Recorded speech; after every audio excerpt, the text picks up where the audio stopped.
আউযুবিল্লাহি মিনাশ শাইতানির রাজিম বিসমিল্লাহির রহমানির রহিম। আসসালামু আলাইকুম ওয়া রাহমাতুল্লাহি ওয়া বারাকাতুহু। হ্যালো, কেমন আছেন বন্ধুরা? আশা করি ভালোই আছেন। আপনাদের মাঝে আমি মোহাম্মদ তারিকুল ইসলাম সুমন জীববিজ্ঞানের প্রথম পর্ব নিয়ে আলোচনা করব।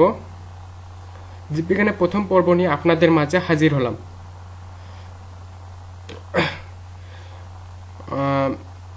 আশা করি আপনারা সময় দিয়ে ভিডিওটি দেখবেন এবং বিভিন্ন প্রকার প্রশ্ন কমেন্টের মাধ্যমে বলবেন।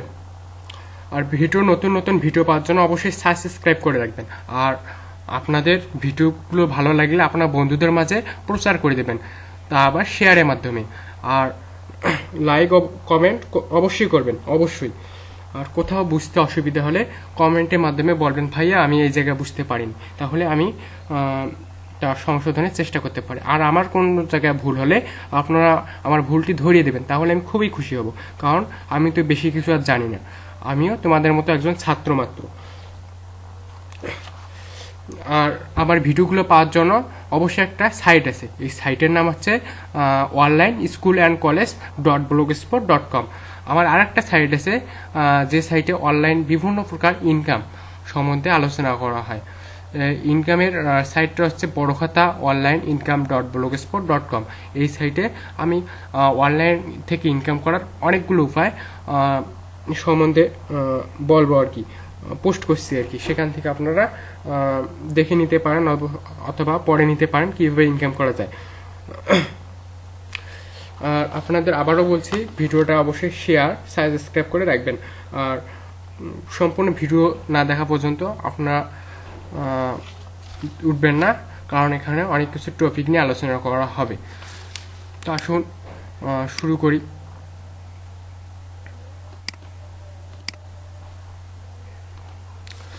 আমরা আজকে কি শুরু করব? আমরা শুরু করব জীববিজ্ঞানের প্রথম পর্ব নাম হচ্ছে কোষ ও এর গঠন। কোষ ও এর গঠন। তাহলে প্রথমে আমরা শুরু করি, কোষ কি? কোষ হচ্ছে জীবদেহের গঠন ও কাজের একক। কোষ কি? জীবদেহের গঠন ও কাজের একক হচ্ছে কোষ। জীবদেহের গঠন ও কাজের একক। জীবদেহের গঠন ও কাজের একক বলা হয় কেন কোষকে জীবদের গঠন ও কাজের একক বলা হয় কারণ অসংখ্য কোষ নিয়ে একটি জীবদেহ গঠিত হয়। অসংখ্য হাজার হাজার কোটি কোটি অসংখ্য কোষ নিয়ে একটি জীবদেহ গঠিত হয়। এর একটি কোষ নিয়ে একটি জীব গঠিত হয়। এই জন্য একে জীবদের গঠন বলা হয়। জীবদের গঠন বলতে কি, যেমন একটা দালান তৈরি করতে গেলে অনেকগুলো ইটের দরকার হয়, অনেকগুলো ইট মিলিত হয়ে একটি দালান তৈরি হয়। এখানে গঠন কি দ্বারা তৈরি হয়েছে? ইট দ্বারা তৈরি হয়েছে, এই জন্য ইটের গঠন। কিন্তু জীবদেহ গঠন হয় অসংখ্য কোষের দ্বারা, এই জন্য কোষকে জীবদেহের গঠন বলা হয়। কাজের একক বলা হয় কেন?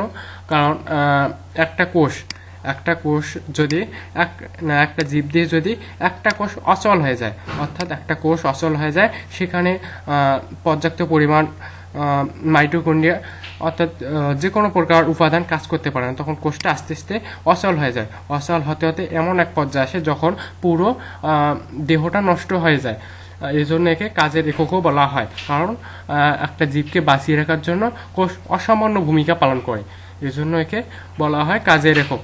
তাহলে বুঝতে পারছেন গঠন ও কাজের একক বলা হয় কেন। তো এখন আসি যে কোষ কে আবিষ্কার করেন। কোষ আবিষ্কার করেন রবার্ট হুক নামক ভদ্রলোক। এই ভদ্রলোক 1965 সালে কোষ আবিষ্কার করেন। কীভাবে কোষ আবিষ্কার করেন?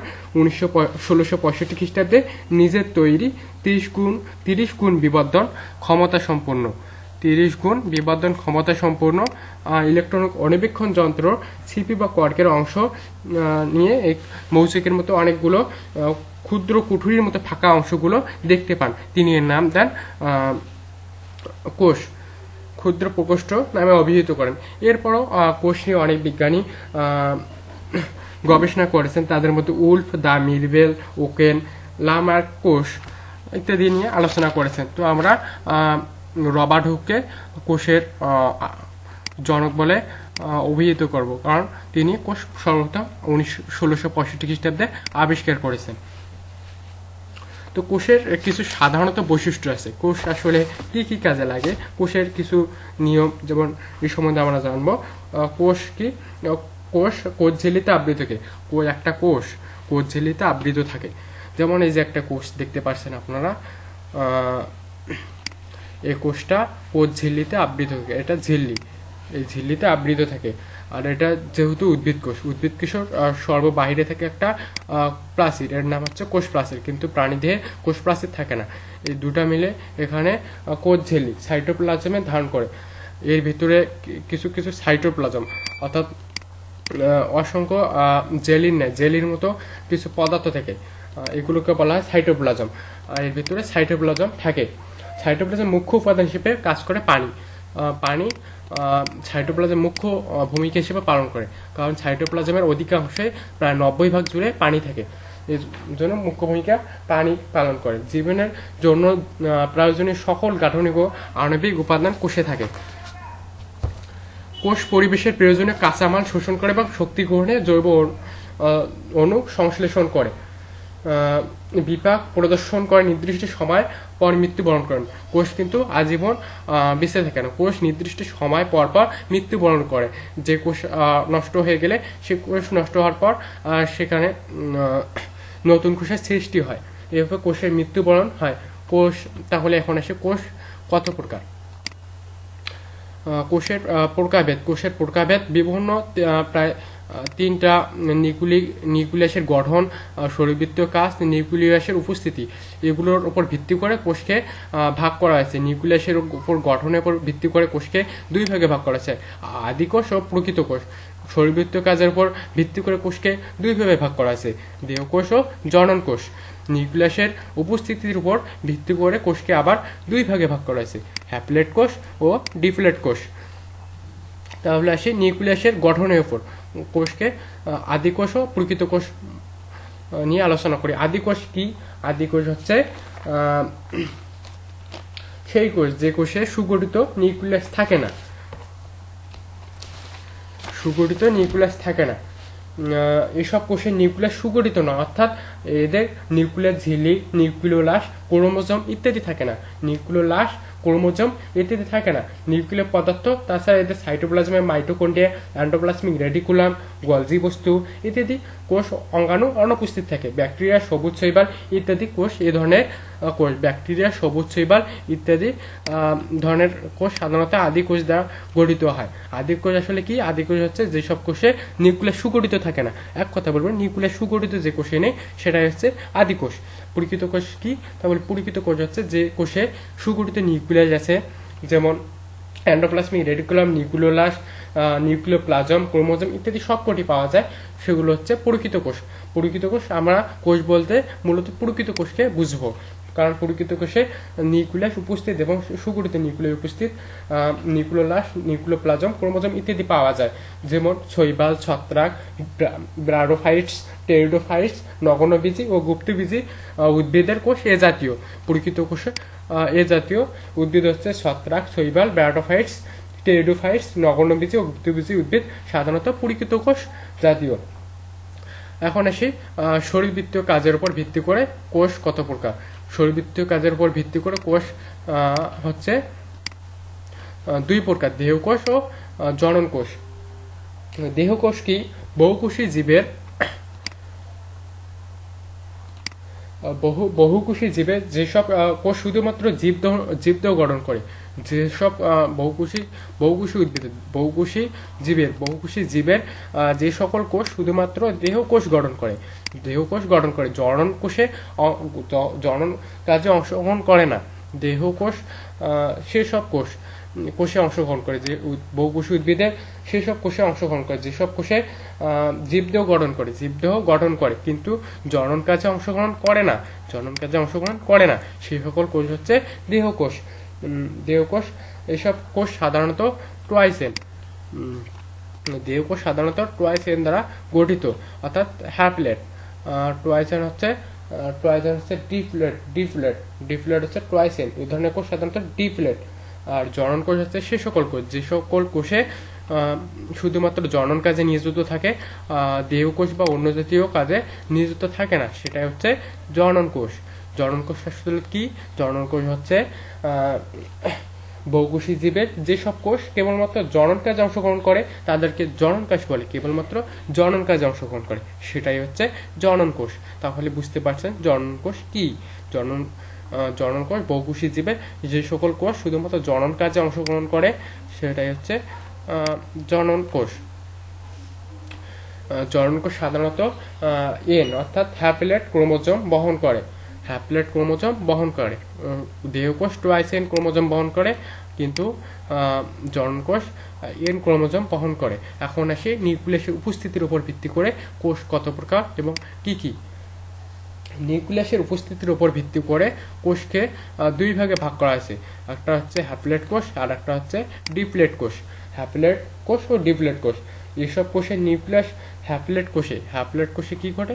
হ্যাপ্লয়েড কোষে নিউক্লিয়াসের দুটি সেট ক্রোমোজোম থাকে, দুইটা সেট ক্রোমোজোম থাকে। প্রতি সেটে ক্রোমোজোমকে একাত্তরে জিনোম বলে। হ্যাপ্লয়েড কোষে দুই সেট ক্রোমোজোম থাকে, প্রতি সেট ক্রোমোজোমকে একাত্তরে জিনোম বলে। দুইটা সেট ক্রোমোজোমকে একাত্তরে জিনোম বলে। আর তার ডিপ্লয়েড কোষে দুই কোষ ডিপ্লয়েড কোষ নিয়ে আমি আলোচনা করছি। ডিপ্লয়েড কোষ, এসব কোষে নিউক্লিয়াস দুই সেট ক্রোমোজোম থাকে, দুই সেট ক্রোমোজোম টোয়াইসেন সহ ক্রোমোজোম থাকে, টোয়াইসেন সহ ক্রোমোজোম থাকে, কিন্তু হ্যাপ্লয়েডে এন সহ ক্রোমোজোম থাকে, এন সংখ্যক ক্রোমোজোম থাকে। ডিপ্লয়েড কোষে সাধারণত জিনোম, দুইটা কোষকে একাত্তরে জিনোম বলে। আর হ্যাপ্লয়েড কোষে এন দ্বারা প্রকাশ করা হয়। মিয়োসিস প্রক্রিয়ায় উৎপন্ন জনন কোষগুলোতে হ্যাপ্লয়েড সংখ্যক ক্রোমোজোম থাকে। জনন কাজে থাকে হ্যাপ্লয়েড ধরনের ক্রোমোজোম, কিন্তু দেহকোষে থাকে ডিপ্লয়েড ধরনের ক্রোমোজোম। জীবদের কফিতে স্পঞ্জ হওয়া অধিকাংশ শৈবাল ও ছত্রাক এবং সকল ব্রাডোফাইট হ্যাপ্লয়েড ধরনের হচ্ছে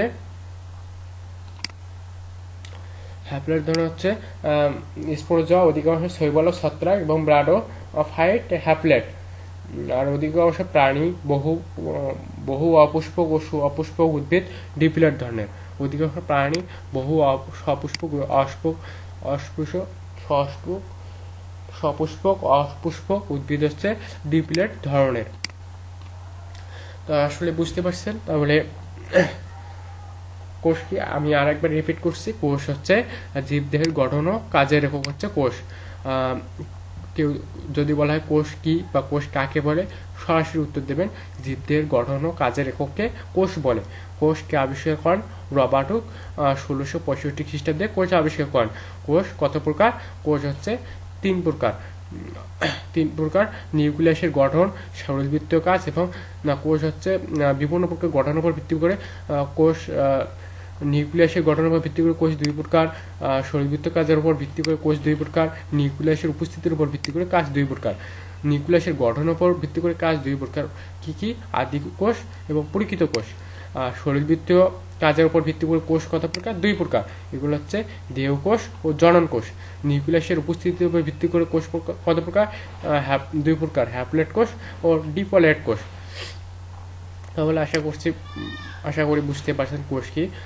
কোষ এটা হচ্ছে একটা প্রাণী কোষ আর একটা হচ্ছে উদ্ভিদ কোষ। উদ্ভিদ কোষের সর্ববাহিরের অংশটির নাম হচ্ছে কোষ প্রাচীর, এর ভেতরের অংশটির নাম হচ্ছে কোষ ঝিল্লি। এছাড়া এতে মাঝখানে একটা পাশের মতো অংশ দেখতে পাচ্ছি, এটা হচ্ছে একটা গহ্বর। কোষ এটা মাঝখানে অবস্থান করে। সাধারণত উদ্ভিদ কোষের গহ্বর একটি বিশাল বড় হয় এবং এটি মাঝখানে অবস্থান করে, কিন্তু প্রাণী কোষের গহ্বর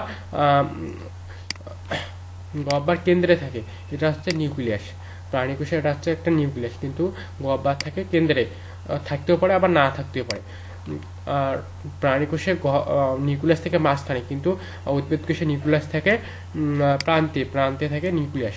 এছাড়া এতে বিভিন্ন প্রকার উপাদান, cytoplasm, endoplasmic reticulum, mitochondria, Golgi body ইত্যাদি বিভিন্ন প্রকার বস্তু, প্রায় 36 ধরনের উপাদান এই সাইটোপ্লাজমে থাকে। তো আজকে এই পর্যন্ত। আপনারা সকলে বুঝতে পারছেন। আর কোনো সমস্যা হলে অবশ্যই প্রশ্ন করবেন। আর যারা ভিডিওটি শেয়ার করতে কখনো ভুলবেন না, কারণ আপনি জানেন, আপনাদের বন্ধুদের জানিয়ে দিন। বন্ধুদের জানিয়ে দেন, তারাও যেন এই ভিডিওটি দেখে এবং নতুন কিছু শিখতে পারে। আর আমিও নতুন কিছু শিখতে পারবো যদি আপনারা প্রশ্ন করেন। আজকে এই পর্যন্ত। আপনাদের যে কথাটা বলছিলাম সেটা হচ্ছে যে আমার website online school and college .blogspot.com, এই সাইটে ভিজিট করে আপনারা এই ভিডিওগুলো পেতে পারবেন। Online school and college .blogspot.com। আর ইনকামের যে সাইটটা হচ্ছে সেটা হচ্ছে বড় খাতা অনলাইন ইনকাম .blogspot.com। এটাতে ভিজিট করে আপনারা বিভিন্ন ধরনের ইনকাম করতে পারবেন। আর আমার সাথে যোগাযোগ করতে চাইলে আপনারা যোগাযোগ করতে পারবেন। যোগাযোগ করার ঠিকানা দিচ্ছি, এটা হচ্ছে আমার মোবাইল নাম্বার 01755489719। এছাড়া আমার সাথে ইমেলে যোগাযোগ করতে পারেন, তারিকুল ইসলাম 4015@gmail.com। এছাড়া আছে তারিকুল ইসলাম কেডি ফর 40, এখানে 15 হবে, 15 4015@gmail.com। এছাড়া আছে তারিকুল ইসলাম 4015@yahoo.com। এছাড়া আমার ফেসবুকে অ্যাকাউন্টও আছে, আপনারা ফেসবুকে সরাসরি যোগাযোগ করে নিতে পারেন www.facebook.com/তারিকুল ইসলাম কেডিভাটো। সাইটগুলোতে আপনারা যোগাযোগ করে অনেক কিছু জানতে পারবেন। তো আজকে এই পর্যন্ত থাকলো, আশা করি ভিডিওটি ভালো লাগলো। আপনারা নিয়মিত কমেন্ট করবেন এবং পাশে থাকবেন আমাদের পাশে, তাহলে নতুন নতুন ভিডিও পাবেন। আর নতুন ধরনের ভিডিও আপনাদের কোন কোন ধরনের লেকচারের উপর ভিডিও লাগবে সেটা বলবেন অবশ্যই কমেন্টে, তাহলে আমরা সেই বিষয়টির উপর লেকচার দিতে পারবো। তো সবাইকে শুভেচ্ছা জানিয়ে আমি আমার টিউটোরিয়ালটি এখানে শেষ করতে যাচ্ছি। আল্লাহ হাফেজ।